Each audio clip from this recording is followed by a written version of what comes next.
Greetings and welcome to a Wednesday edition of the Shotgun Start. It is July 30th. Andy, how we doing? Brendan, I'm not doing well. Whoa, that's so tempered. I've had a major axe to grind with you two. What happened? It was just disrespectful. It's unbelievable what you did, the way you talked about beaches. Are you here to defend the honor of beaches? I won't stand for it. Beaches are delightful. They're delightful places to go. The fact that you did this heinous act, this heinous one-sided... You're aware of my stance on beaches, and you've been present for it before to defend this is one-sided, takedown, unfair, takedown of questions. Beaches while I was enjoying a beach day myself. I'm just asking questions. I was driving. You were on a boat. I was at the beach before I was on the boat. Okay. You didn't lead with that. You said boat. Boat boy is back ashore. He found his way home. I was coming off a high of just a great, relaxing beach and boat day, and I'm driving to the airport in the morning, fire up the podcast, and just I was still riding the high of the beach day, and you guys come out for the beach. It was ridiculous. It was just asking questions. And I just want everybody to know that there is pro beach people on this podcast. That's one. There's pro beach person, not people. Person. Singular. I'm just asking questions like who is like the Lewis and Clark of the beach is where we're going to go for the pinnacle of relaxation and recreation. Who decided we're just going to go to where the land ends, and this will become, for all generations here on forward, this is the pinnacle of vacationing, of rest, relaxation, and recreation. I'm just like, who decided that? It's an interesting mindset. And that's all. That's all I'm asking. That's all I'm asking. It's a good spot. It's interesting. Interesting form of relaxation. PJ, I understand. He doesn't know how to swim. I get where there's the fear that. I guess, to me, where this all stems from is that you grew up on a shitty lake. That's not true. It's an embarrassment to the Great Lakes. We had a great lake. It's an embarrassment. Good waves. Good waves. We'd go west of Cleveland. It was great lake. Give me a break. I was on a truly great lake. Okay. And now you go over to the ocean. The true beach at a great lake, a truly great lake, not a fake great lake like you, is unmatched. The water I was in was 79 degrees, sand beach. I couldn't have been in a better spot. My kids have just been getting hammered by jellyfish this week. We got 6-7 stains in 3 days. Just getting crushed every time they go in. So it makes me yearn for the Great Lakes, believe me, with the jellyfish situation we've had. So another argument for the beach is great. It's great. What? What do you do with a jellyfish sting? What's the protocol? I mean, you're supposed to go Moises Alou. That is what you're supposed to do. And urinate on it. Hands. But that hasn't been happening on the beach because at least the one time I ever got stung by a jellyfish, the lifeguard had you sprayed vinegar on it or something like that. I don't know. They've been doing ice packs. My mother-in-law has an ice pack. I don't know what to do with it. It's again, we do this to ourselves. The one kid is just hammered with sunburn. He's uncomfortable and screaming about that. The other kid, he's just red as a lobster. The other kids keep getting stunned by jellyfish. I'm covered in sand. It's just a delightful experience. Sounds like you're not administering enough oars and Alps. You gotta say that's your fault. Flip it on you. That's not the beach's fault that you're not putting enough oars and Alps on your kid. Yeah, but the reapplication is the issue. You're inspired to seize the day, aren't you? Come on, our dose of vitamin C. There's so many. I went around the house. It was good. The sign about the sand in your hair, I will say that's a preposterous sign. Salt in the air and sand in my hair. What could be better? What? What is that sign? I went around and took pictures of these, this decor. There's like 12 or 13 of them. There's too much to fit in like one carousel. All right. Now we've done a little beach talk. Let's get to golf talk, which, I mean, it's August. It's scant, I would say. Podcast news, business, CBS show. We're not going into August with that. It was always designed to be a 6-week run. August was going to get dicey. I was on vacation. Andy's got a vacation coming. It would mean, feigning some sort of honorific to the FedEx Cup playoffs, which we would never want to do. I'm kidding. Whatever. We're going to do our podcast at normal. But CBS, we did our 6-week run with them. So no show this Wednesday. We loved it. It was a blast. We're going to keep talking to them, probably bring something back and continue at a different basis, but we have enjoyed the experience. It will not be this Wednesday, though. So. I got to point out that I'm taking my annual time for vacation during the playoffs, just like any sport you would do. I love it. I love it. It's perfect time to take a break from. You're doing it during Caves Valley week, right? BMW. Well, we might have to try and recreate the famed episode. Sunday at Caves Valley. It may be the Sunday you're come back. Maybe you'll be home for the recap show. You'll have watched none of it, and I'll be calling in from a car. It'll be great. It'll be a great episode. I could watch a ton, though, because I might be flying back. That Sunday? That Sunday. What is it, like the 13th or something like that, or the 12th? I can't even keep up. So I might end up watching a ton of it. I might be super locked in to watching Pat caves and the Cantlay. valleys. Pat Cantlay shoot another 62 to clip whoever. I don't know who's going to be a good horse for that course. All right, so that's business. We won't be on CBS this Wednesday. We'll be back maybe this year. We're going to talk and but just talking about when and where to do it next. August was always going to be dicey. Let's get to it's going to be August. Is Friday going to be a first of the month show? Are we finally back in business with the first of the month show? I think we're flipping the calendar to August on Friday. There we go. What a day. Business is looking up. Let's get to our schedule for this week. On the PGA Tour, we have the Wyndham Championship. This is at Sedgefield Country Club in Greensboro, North Carolina. This is where we cut. We chop it. We go to 70 next week. Memphis. It's just seems like a lot of the European players. I noticed Victor, I think, is still abroad. Rory's bouncing around Sunningdale. Man, it's going to be just a whap in the face when those guys come back and they're in Memphis, Baltimore, and Atlanta. If they come back from Memphis. If they come back. Do you think we're going to have some conscientious objectors? Like, I'm not going to Memphis. I'm done. Maybe there'll be some quiet quitting on Memphis. Well, we're back to the whole scenario of, Tiger would skip the playoffs essentially because he'd already won. Like, do I need to come to round 1 or round 2, maybe even round 3? I'd love if we saw somebody skip until East Lake. You could do that, right? I mean, if you're 5 or if you're probably in the top 20 right now, right? You're probably pretty safe skipping the first 2, and then you show up. It's just a straight stroke medal play event, and you go low and you win it. I remember we looked last year that nobody outside the top 19 has ever missed the Tour Championship. So if you're in the top 20, you feel pretty good. Now, I will say you're foregoing some Husky boy purses. Now, the problem is these guys have enough money to live and die 10 times and spend it, So maybe just skipping another $25 million purse event is no great shakes. So, but yeah, I would love for someone to just drop into Atlanta and go low and win it. Would be amazing. You have the Wyndham Championship.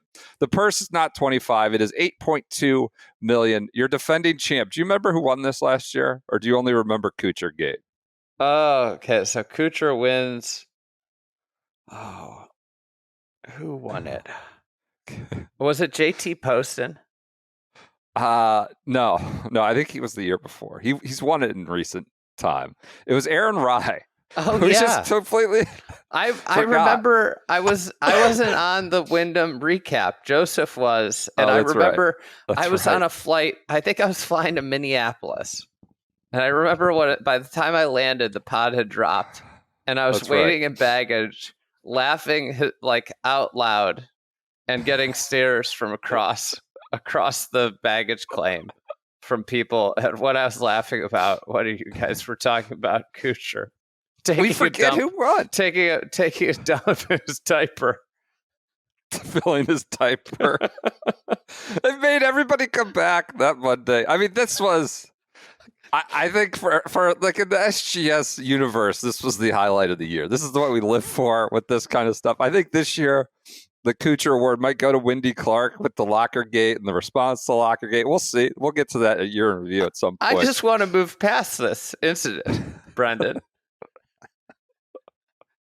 Is Kuchar in the field this week? He's got to be, right? He's got to be. All right. Okay. I mean, the Wyndham's like it's a perfect golf course for Kuchar. Guy that can just hit it to all parts of the field, bat it around. Slap it around. Notables. He's been playing good golf too. I might take Kuchar. I haven't even thought about a pick. I didn't even think about this. I forgot we got to make picks. Hold on. Shoot. We've thought about it. We're obviously a devoted gambling podcast. Done lots of research. I just haven't gotten to the point of the research where you make the pick. Is gambling in trouble? Seems like we might be, there's pitchers going down for it. Who could have seen all this coming? There's the sanctity of competition may be an issue. Addiction is running at an all-time high. But gambling may be out in trouble. We'll remain a gambling podcast. But another Gardos pitcher was popped. Emmanuel Clase yesterday. What's going on with your organization? It's under investigation. What? What's going on with your organization? I don't know. I mean, bad, scummy baseball team. Don't bring team. the lake into this. Speaking of scummy baseball team, the Brewers, they're the worst. They do the light flicker thing when they hit a homer. Oh God. Why? Because Milwaukee's never done anything original. Is why. Doesn't like the guy going down the slide, Billy Brewer, whatever, going down the slide. Isn't that enough? We need light shows now. They do the light. It's so annoying.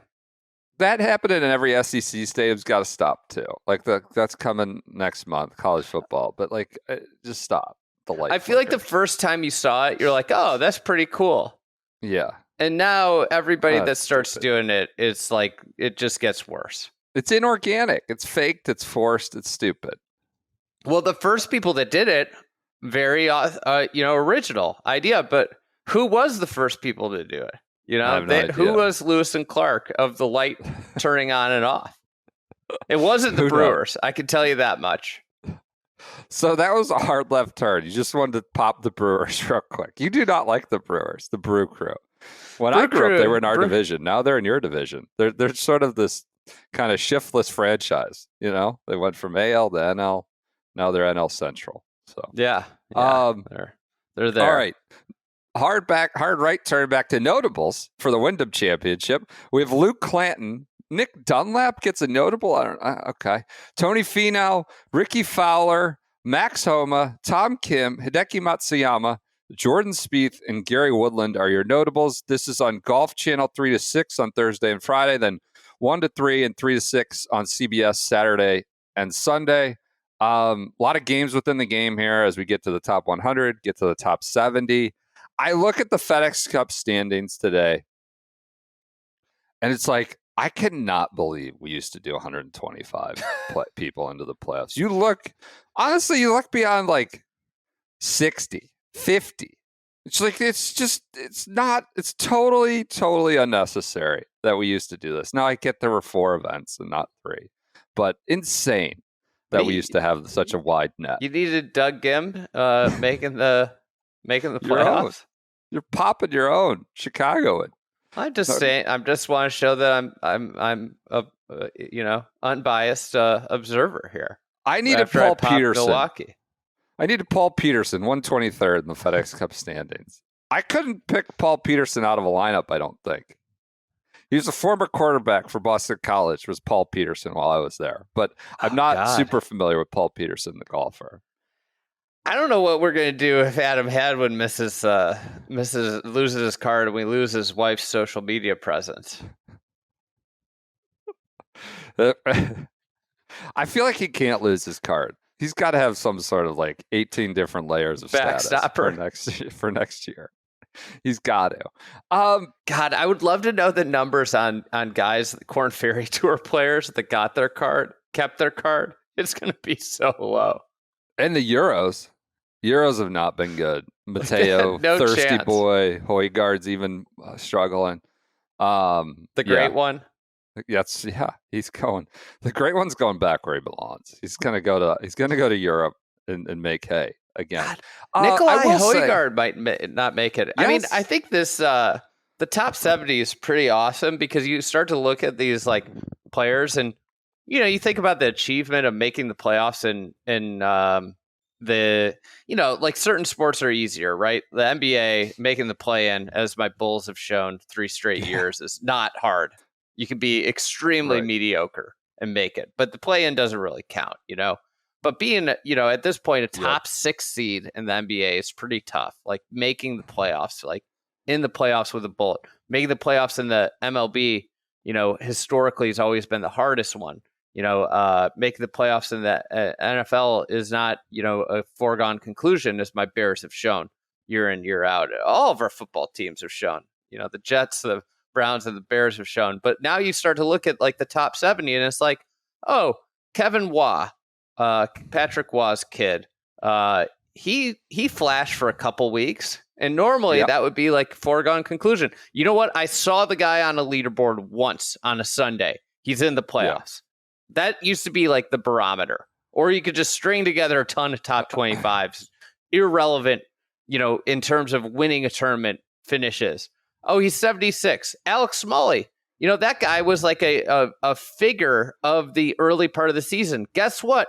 He has stunk for the last 3 months. And guess what? He's right now on the outside looking in. So I think that's what's like pretty awesome about this is like to make the playoffs, you have to be pretty good. You have to play good golf for a sustained period of time or play exceptionally high level golf for a couple weeks. I like that. Alex Smalley call out. Good call. I'll say this though. If this is the final chop, like you got to get the guys on the chopping block in the field. And not everybody's like add to the drama. I think Brentley was tweeting about this last night. You have career money exemption guys in this field. You have Kevin Kisner, Ryan Palmer, the tugboat, and Sneds. They're not going to be like Kisner, which, more ZJ's damning, in it too. Played well. Don't forget ZJ. ZJ gets in. ZJ's in there between David Ford and Jackson Koiven. Who, by the way, Koiven, still an amateur, gets bounced from the Western AM, is not playing, patronizing the Western AM, the masters of amateur competition, maybe the best amateur going, because he's playing on the sponsor. Event of the week, Western AM at Skokie. There you go. Western AM and Skokie, one of our favorites. But, this is no shade to Koiven. Like, go do it. Play in the tour. Or a tour event. That's great experience for a guy with big aspirations who's going to need more experience like that. But, Brentley's tweet, this was what was it, like Monday night. As much as I love sponsors exemptions to amateurs, I think the Wyndham Championship should automatically go to the highest ranked players in the FedEx Cup points. Totally makes sense. I already had this planned. Same thing. Hayden Springer is 119 in points despite starting the year with conditional status. He's 4th alternate. Number 120, Zach Johnson got an exemption instead with Ford and Koiven. Also, Koiven is playing the Wyndham on an invite over the Western Am, which will be without the number 1 amateur in the world this week at Skokie. And NCAA champion Michael Lasasso is coming off back-to-back tour starts at the CUDA and 3M. So those guys, you're missing the Western Am. The Walker Cuppers, all this stuff. But, God, it's sort of the commingling that we've seen with amateur and pro golf and younger players playing more tour events and more tour ready than ever. This is just, it's all one big pot of summer golf, whether it's an amateur or it's a CUDA. You lose, but the Western Am is certainly weakened by it. The Greensboro event, though, you got to get the guys on the chopping block. Why even have the chop? But instead, you've got Kisner. Kisner did play well at Minnesota. Straight out of the booth, battling bats, and right into TPC sod farm. I don't know what that says for the Twin Cities event, but Do you think he's devoting more time to his playing career or his booth career at this point? I mean, probably his playing career, if we're being honest. Doesn't that require more practice, I think? And real quick, on the FedEx Cup stuff.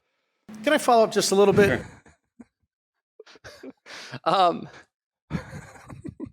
Along what you're saying, I'm in total support. Like the sponsor exemptions to go to the guys that like have like real implication. This is probably a week on tour where there shouldn't be Monday qualifiers either.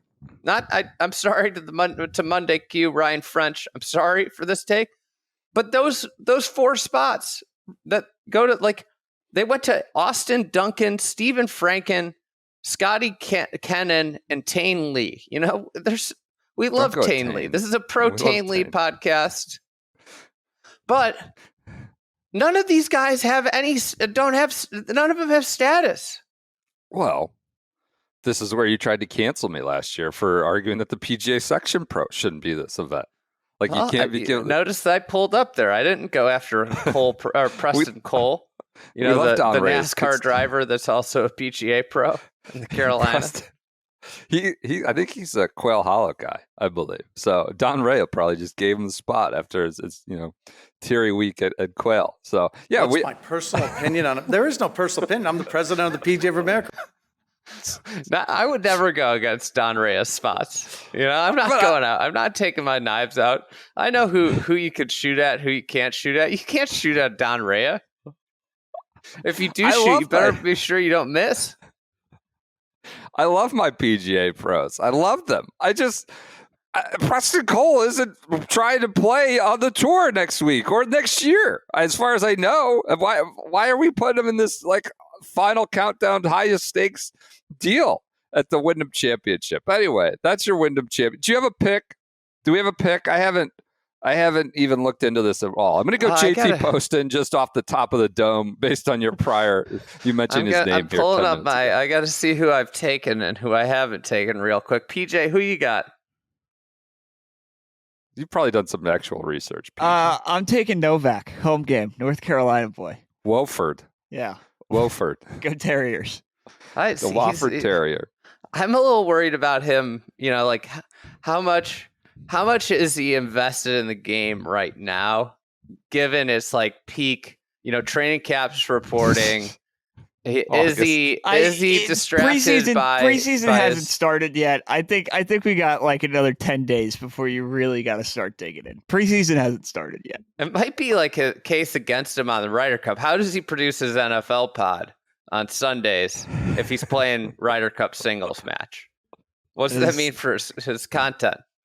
That is possibly a consideration. I feel like he'd be open to moving the recording schedule around if Keegan called, but you never know. No, you never know. He might need to record that instead. Takes priority. God, I got Cam Young. I got Adam Scott. Those guys need to play well. Cam Young's 40th. Like I would love if he was Mr. 1000. You're saying he's going to be Mr. 1000. I would love if he was Mr. 1000, but this doesn't seem like a Cam Young ballpark. He was third going into Sunday last year. Saturday 62. Just saying.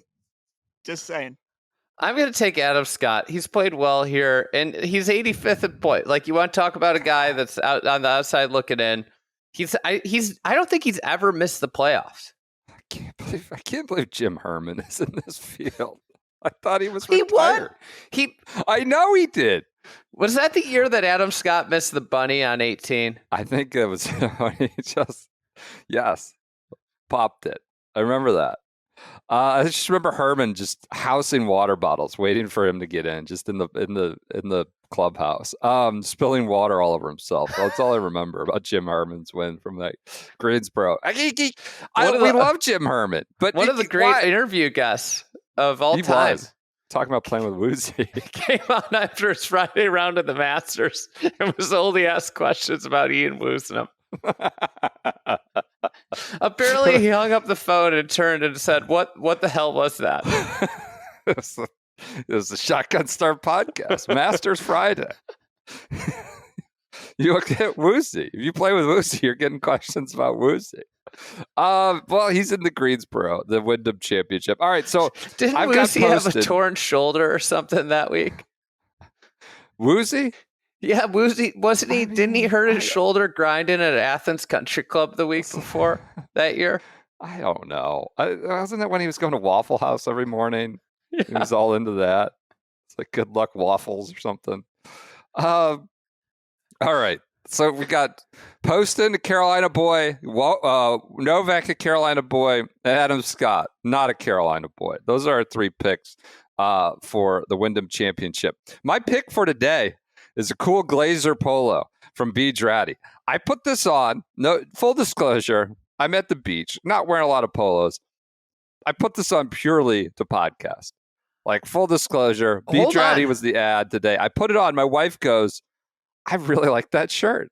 I love that shirt. My wife is not quick with the compliments, especially with my wardrobe.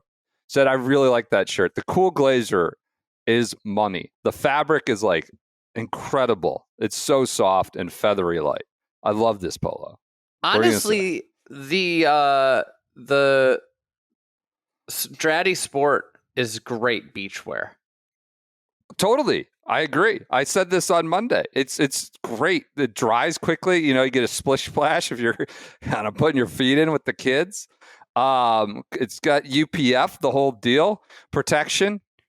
And if you're sweating, which you do at the beach, it's light and easy and absorbs that nicely. So yes, it's good beachwear. Sport polos are good beachwear. I just, it's probably I don't know if this is true, but it might soothe jellyfish stings too. That's not scientifically proven, medically. Yeah, not my medical opinion, just a podcast opinion.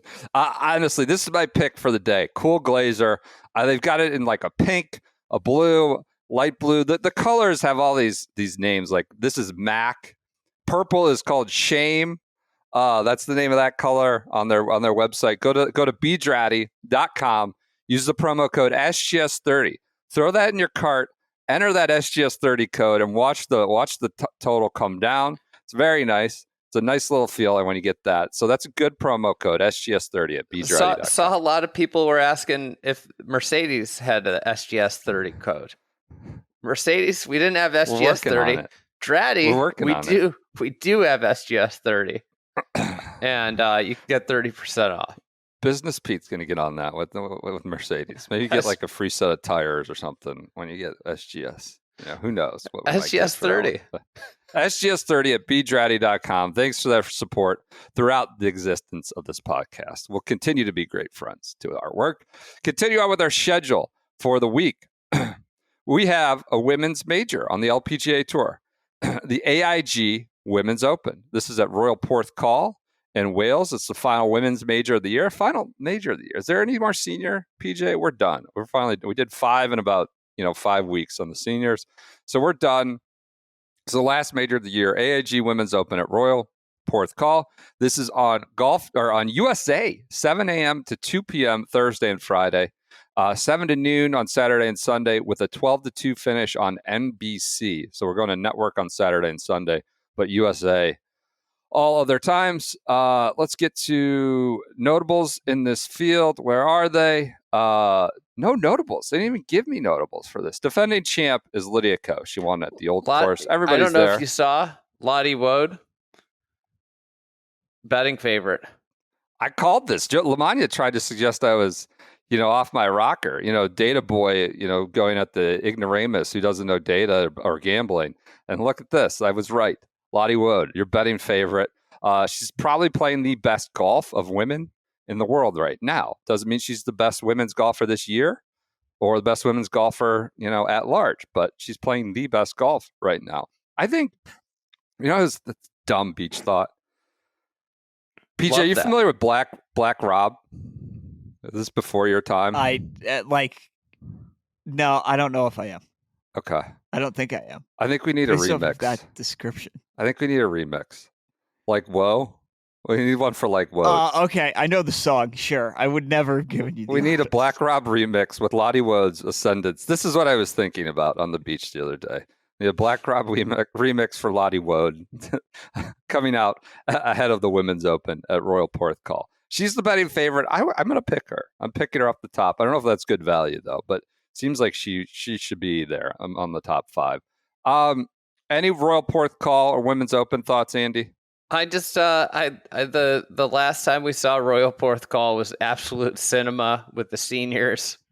Just the wind got up. It was just beating people around. Fairway. I will say I'm worried, though, if we get that kind of element, what the LPGA players, their commentary will be. Will the RNA be made out to be embarrassing them? So, that would be my worry about this, is there could be significant, fair police monitors out there if the weather acts up. So we'll see. It's the golf course is wonderful. Obviously, one of the virtues of the women's game is the lower trajectories is going to lead to the ball being on the ground a little bit more. I think one of the complaints about Portrush was the lack of wind and the aerial nature of the golf course had less balls kind of running along the ground. You're going to see a lot of shots kind of coming in with a flatter trajectory and using contours to get close. So excited to see Royal Porthcawl again. It's a place I would really love to get to in my lifetime. Yep. They did Monday qualifying for this. They had like 16 women. Harry Colt design down the road. I saw it. Like 16 get in essentially Monday of the major. Kind of an interesting, different dynamic we don't get. Although RNA is doing that little, last chance in next year at Birkdale. So it's similar dynamic, except this is like a true sort of sectional qualifier. It should be. I mean, I think the Lottie Woad thing's really interesting.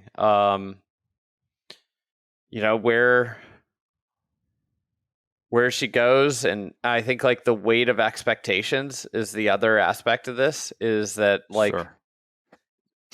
she had this great amateur career after Rose Zhang, who was like this historic amateur career, and now she wins in her first start out, and she won the start before on the Let Tour in dominating fashion as an amateur. And now she turns pro, and is there a shift in expectations? That could be a killer for pro golfers. I think that's one of the things that makes Scotty so good, is like his ability to keep expectations off him with his balance in life. And I think it'll be fascinating to see where this goes. And I think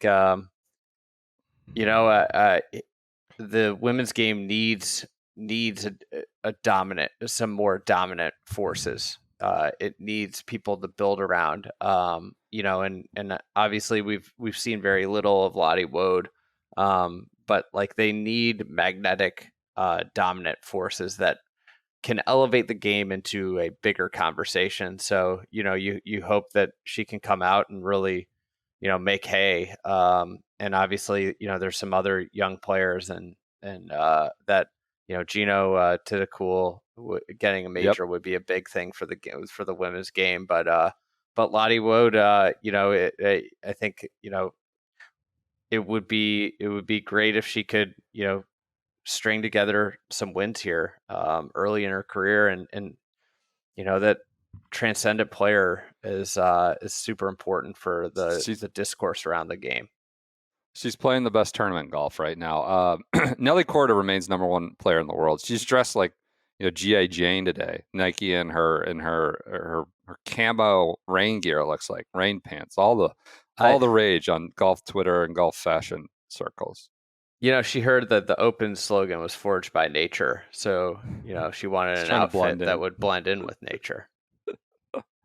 There you go. She's hiding. Can't see her. She has not won this year. Hasn't won since last November. I guess came close at Erin Hills, but kind of felt like Maya Stark needed a total car crash there at the end to lose them. But she hasn't won. She scared the U.S. Women's Open with its runner-up, but I don't know. It'd be nice for her to get on the board. Not sure if her game is suited real well to links golf yet, or open, an open style of golf like we'll get at Porthcawl. But she's over there and still number one player in the world despite I don't know. I wouldn't say this is a lost season, but she has not won this year. Disappointing. Continue with our what? I think it's fair to say disappointing season. Yeah.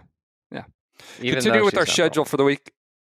It's a light schedule this week, Andy. We only have the Wyndham, the Women's Open, and the Utah Championship. Can I just say, it's kind of insane. The DP World Tour when you think about times to play golf in Europe, it feels like July is a good one. And they're off. They're essentially off. They're off for 2 weeks after the Open Championship. They're kind of off. They have the Scottish. Then they go Isco and Kuda, or like half and half. Why are they taking off the 2 weeks after the Open? Why? This is the best time of the year to play golf over there. And they have no events from essentially the Open Championship is not their event either. So Scottish to August, they're off for a month, basically, from the Scottish to August 7th. Kind of insane that they have no golf, especially before the FedEx Cup playoffs. Well, they gotta bend their knee to their masters. They can't disrupt this beautiful run of the PGA Tour. They wouldn't want to stand in the way of the 3M. Greensboro, Minnesota.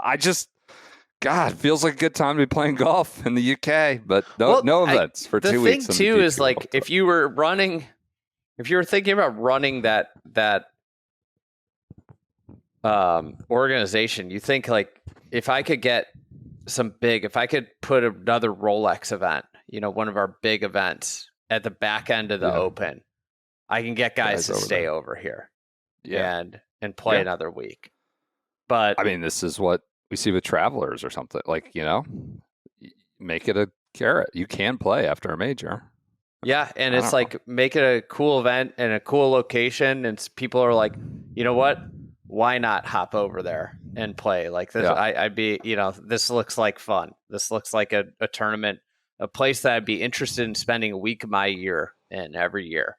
And I think like that's easier said than done. Venues are hard to come by, and desirable locales this time of year in Europe are probably hard to lock down. But like, some creativity and some kind of like forward thinking, I think would go a long way here.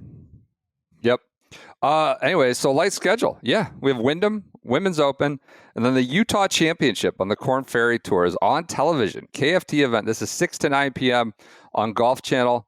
All 3 nights. This is at Ogden Golf and Country Club. Not familiar with Ogden GNCC. They moved it from Danny Summerhays' alley. Yeah, they did. So this is primetime golf on the East Coast, 7 to 9 p.m. on Golf Channel. Who's paying for this? Because on the KFT, like the sponsor, somebody has to pay for for basically for Golf Channel to show up and broadcast it. I think it's like $1 million.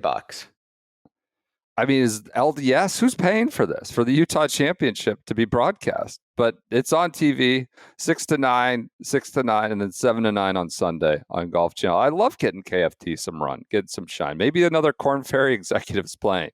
Maybe the chief of sales is going to be in this field as well, following up on the Chicago. You know what? The guy got a tough break. What do you mean? I mentioned his name once. We talked about it for 5 minutes. I only mentioned his name once at the top. You could be like one of these people chirping. It's professional sports, Andy. For God's sakes, he took the invite. He accepted the invite. I just wanted to get you fired up again. I'm not fired. I mean, come on. I'm not. If I was a KFT guy, I would be fired up. Sorry. Anyways, that's your schedule for the week. It's very reminiscent of like when the scratch player at a club who's like really good at the club playing every weekend at the club goes and tries to play like a state am, and they go to the qualifier and shoot their 78 and everybody's at the club is like, I'd never seen them shoot over 74. Yep. I mean, vanity handicapping seems to be more prevalent than ever these days. It's sort of about our society where we've swung from, seems like fewer sandbaggers and more vanity caps, feels like. Guys show up for... I think some of the technology has made it like easier for people to hit it far. To post a number? And it's like if you play somewhere on it's like a soft day and there's no wind and it's like you get going and it just has made it like more achievable to shoot a good number, like, and it just sticks in there, you know? I think like one of the things that people don't realize about like is like if you're like down around like 0 in the 0 range, right? Is like a lot of times what will happen is like if you let's just say you post like 25 or 30 rounds a year, you play like one great round and you're just like you're saddled with it. Stays. Yeah. And if you shoot something like a 68 or 66 or something like that, you like it could have been on a run where you played 3 times in a week and you got like your feels and you start cooking. And then it's like, then I have to live with this number in my handicap for a year. And that's like the tricky thing with like when it's the same thing with like but I think like the driver is so forgiving. I think that's something that I've noticed just like over time. It's just like the number of people that hit it, you know, at the amateur level, the number of people that hit it 300 yards is at an all-time high. And a lot of times I kind of look at some people and I'm like, I can't believe that went that far, you know?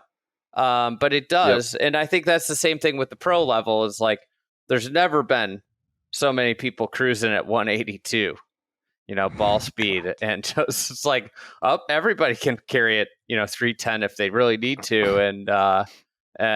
You know, that's where you see just a little bit sometimes like the blurred nature of the game. I don't know. It makes honestly, you know, I didn't mean to turn this into a Scotty discussion. It honestly, like what Scotty's doing with the equipment, the way the equipment is like so impressive because it is. You mean being able to separate and dominate this way? Yeah, because like, you know, and I think like you could wonder like, you know, if you looked at Scotty from like tee to green, maybe you could say his weakness is the driver, and maybe the modern driver helps him a little bit because he hits that kind of cut. But like to do what he's doing in an era where like everybody can hit the ball far and relatively straight, it is incredible the way he's separated and lifted, and to like a lesser extent what Rory's done.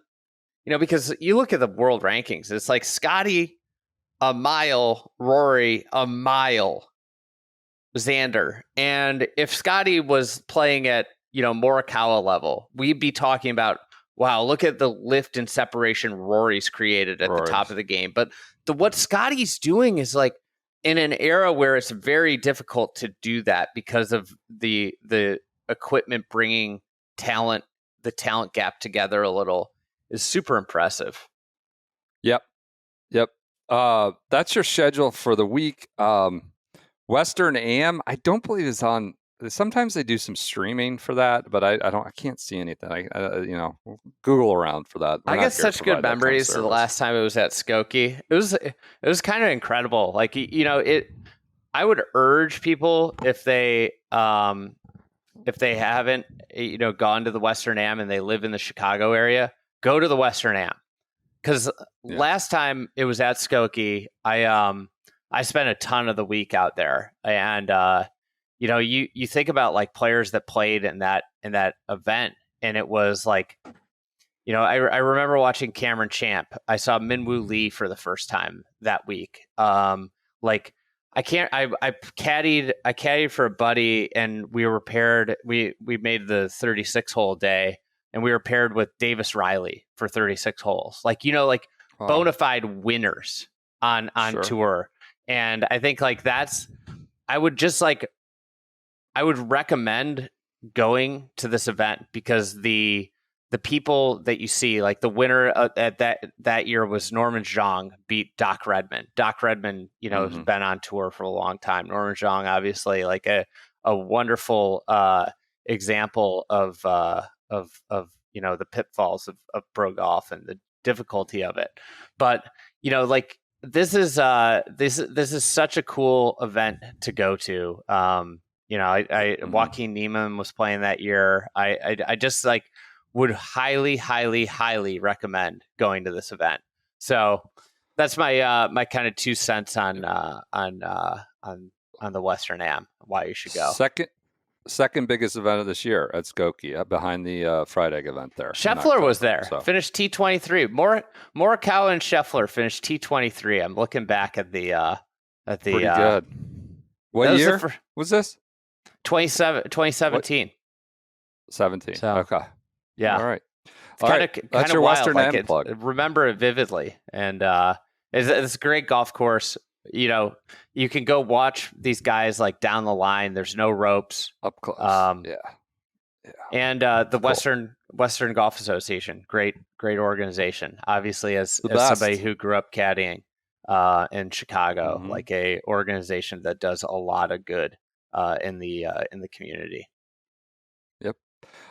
That's your schedule. News: U.S. Women's Open is going to Oak Hill in 2037. I don't know why we need to know Women's Open venues 12 years in advance, but we do. Oak Hill, I think, has been not in the USGA sort of rota recently. Obviously had a PGA recently, but that's not really an opportunity in May anymore.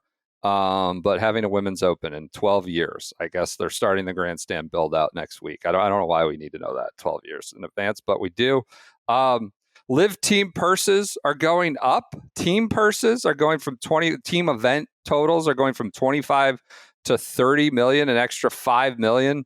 I think Josh Carpenter reported this first. Eamon Lynch had the interesting counterpoint that team prize money isn't paid to players anyways, but goes back to the team operating budget to meet costs. So teams are 75% owned by Live, the other 25 by a captain. So they're basically transferring money from one Live account to another. Is essentially what's happening. So, but team purses are going up. I guess it looks good on paper, but again, if a lot of this stuff is going right back into the budgets or team operating costs, which is essentially almost entirely owned by Liv, aside from some captain shares, then it does seem like you're kind of just shuffling it around, moving money from one pocket to the other. But I will say that this might have been a good move by a certain individual that bought some stake, maybe bought some stake in a team, a certain pro golfer. What started as a lark and ended up as an investment. Yeah, we got yeah. Smart Northeastern Ohioan. All right, other news: Brian Rolapp's first day. So we got that. He tweeted about it, ready to listen and learn. As he got the $1 billion waste of a studio. No, I'm kidding. He's crossed the drawbridge. I wonder what he thinks about that. Why do we have this drawbridge? Why do we have a moat? But he's there. He's on site, and he says grateful for the opportunity and excited to listen and learn. So he's on board at PGA Tour. Jay Monahan still on board for another year plus. I will say one of Lamagna's best lines when we were in Northern Ireland, I want to give him full credit, was when the Coldplay thing was popping off, the astronomer CEO, and he said he was quitting. And so, well, I wonder if he's getting the 18-month Jay Monahan CEO leadership exit. Or does he need 18 months to leave and fraternize with other employees maybe? So, yeah, that was a good one from Lamagna. All CEOs can't leave in under 18 months now after Monahan has set that precedent. But Rolapp is in the door and he's on site. I don't know if anything's going to change immediately. Figure out how to quote unquote deploy capital. Well, this is going to be, you make adjustments on a giant cruise ship. You're not going to. It's going to take a while for the ship to turn. It's not a jet ski. Can't pull a quick U. And then last but not least, Trump has opened. He's over at Scotland before the PGA Seniors event this week. Opened a second course up in Aberdeen. Maybe a Hawtree issue design, but he hasn't been seen. I was talking with locals. Not sure who's credited with this one, but it is being hailed as the best 36 holes in Scotland and the best 36-hole facility in golf. So that's an interesting one. I would probably say St. Andrews old might be able to put forth the better 36 hole option when you throw the old and either the new in there. Might quibble with that Trump Aberdeen claim now, but they are calling it the old and new there. So revolution, old and new Aberdeen, old and new course Trump Aberdeen. So that's up there, and he's over there hitting ceremonial tee shots again. You can get out of DC in July and go to a place like Scotland. You should, and that's what I heard the windmills were ruining it. So, I was sad to hear that. That was a big thing.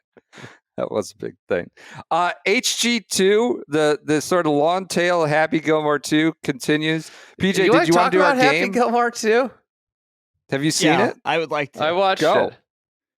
Oh, good. Okay. What'd you say? What'd you think? Take it away. My kids have yet to watch it. Like from a nostalgia thing, it was fun. Like, I laughed numerous times, which is the point of the comedy movie, is to laugh. That being said, I was waiting. With that said, you threw us two nice compliments. Two nice softballs up there. Okay. Just did not seem like a good movie. And I'm not a movie critic, but it just was like, am I dying to watch it again? No, not at all. Do you feel like you wasted 90 minutes of your life? No, I didn't waste 90. Okay. Right. I'm happy I watched it. I'll watch almost anything golf. I watched all of Stick, and that was terrible. It was honestly awful. I kept watching. I'm like, why am I watching? But I was I was excited to watch. It's funny. My wife is not a golfer or into golf, but loved Happy Gilmore 1. She was not a fan of number 2. Okay. Loved Happy Gilmore Happy Gilmore 1. Well, I think we're being scolded with this whole well, what did you expect? Do you expect it to win an Oscar? This isn't like Dune, or this isn't, I mean, I guess I expect it to not be complete garbage. What do you mean? The Barstool boy, Jeff Lowe, is that his name? This is probably more your generation, PJ. Yes. Had he's a movie reviewer. He goes, the whole "what did you expect" angle is driving me crazy. He said, "I don't know. I expected it to not be lazy garbage." Was what his little rant. I think it's probably fine. It serves its purpose of just. I mean, it's totally empty calories, right? It's just popping Starburst, shoveling Starburst into your mouth one after another. It's kind of enjoyable to do that, but you're not getting anything from it. And so I don't know. PJ, you watched it. What's your review? It was pretty bad. It was really bad. My favorite part was why is it bad? Elaborate on why. Every time they alluded to or made a callback to the first one, they would play a clip of the first movie to then to show you what they're referring to. And it's okay, if you're making all of these references to the first movie, but you feel the need to show it, then clearly these references aren't good enough, that nobody would get them without you showing it all over again. If you think the first movie has enough cultural relevancy that people should understand these references, then you shouldn't have to put the references back in the second movie, right? Well, I mean, the first one was 30 years ago. This is the thing. They're just trying to take a late swipe for nostalgia, which is fine. I mean, it's an achievement that they got all these people together. Yeah, I mean, I have some notes. Just I took PJ's corner. Some notes. Okay, I have some great notes. They say spoilers for anybody who cares or not, but I'll just throw a spoiler tag out here. Jim Furyk is the first cameo in the movie, which I popped hard for that. That was great. That's great. That was fantastic. He's in minute 2 of the movie. He's got a terrible wig on because it's supposed to be 2000. Great. Congrats to Jim Furyk. Fluff not there. Disappointing. Julie Bowen, Happy's wife, is killed by a shank that is actually a duck hook. Ball goes left, and they repeatedly call the shank. Happy is a right-handed golfer. They keep calling it a shank. Yes. Okay. we got to get some terms fixed, squared away. Fixed here for the golf movie. You would think. And my biggest takeaway this whole time is that the plot of the movie essentially is that Happy has to save the tour, normal golf, from a startup where they play fewer holes and music and all of these insane things. Oh, a live story. Huh? Interesting, right? Okay. You would think. Happy's team of normal golf consists of Bryson and Brooks Koepka. Sergio Garcia is in the crowd cheering on the normal golf team. He says, And quote, Fireball gear. long live normal golf, quote, Sergio Garcia. Bubba Watson is involved on the normal golf team. God, everybody's It's just in like this. insane. There's a screen grab with the Netflix little meme text of Sergio Garcia saying long live normal golf. That's out there. That happened. That is on the public record. So you're saying Okay. that live golfers should have been excluded from the cast if you wanted That's not to make what I'm this. saying. I find it very I weird. see You know, what you're- I see- Sergio Why do you was hate so live, happy. PJ? Sergio was so happy to leave everybody in the lurch. Only 2 more weeks and I won't have to deal with you people again. Now we're long living normal golf. I just found that really interesting. It's interesting. That line I found especially interesting. Yep. Scotty was definitely the highlight for sure.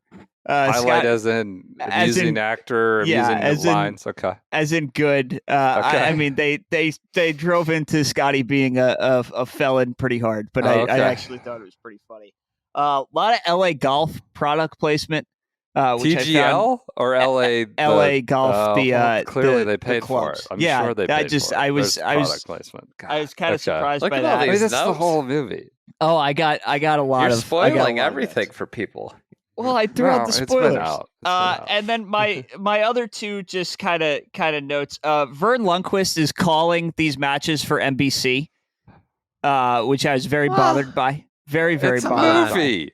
Come No, on. it's Uncle Vern. You can't mess with it. Guy retires, and now we're changing allegiances. It's Wait, so kinda did tough. NBC pay for to Clearly, but be you the can't lie to broadcast? me. Okay. I watched the SEC on CBS Oh, back in come my on. day. Come You on. can't Come lie on, to me. PJ. All right.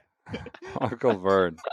And then at effectively the Masters Champions dinner is what they're all like at. They all have gold jackets I on. saw that. The I've gold jackets. seen screenshots of this. Corey Pavin gets a speaking role. And I felt like Like Happy Little is surrounded by like Lee Trevino, Jack Nicklaus, Freddie Couples, Faldo, like legends. You know what? God, Peach? who I'm is not- in I'm this not movie? taking- You need to go I'm listen not to taking swipes at Corey Pavin, but like Corey Pavin getting a speaking role felt insane to me in that room. You know what, Peach? You need to go back. This was before your time working here.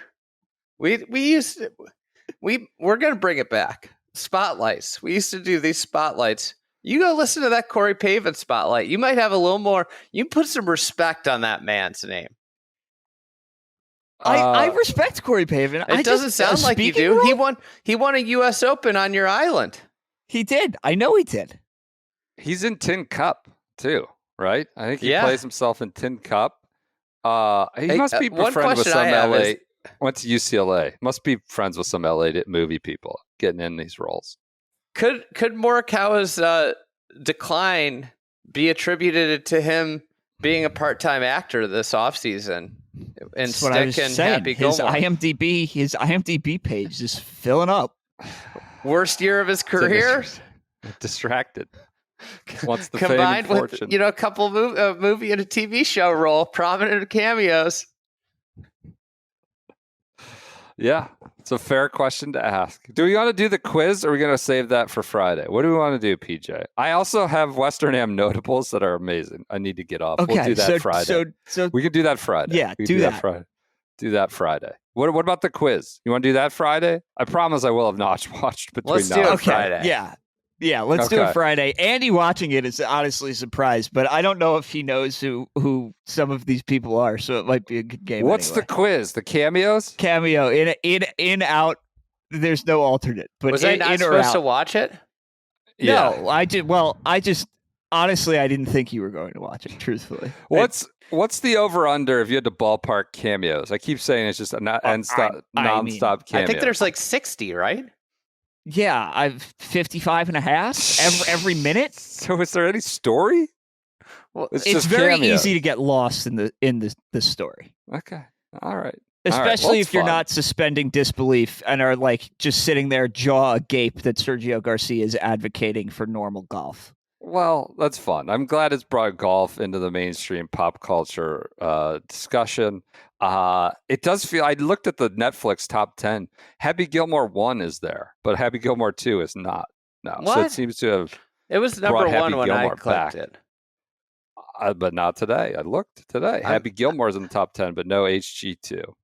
So I'm here to defend Happy Gilmore. You know, you can't expect a good movie when it's at number 2 for the most part.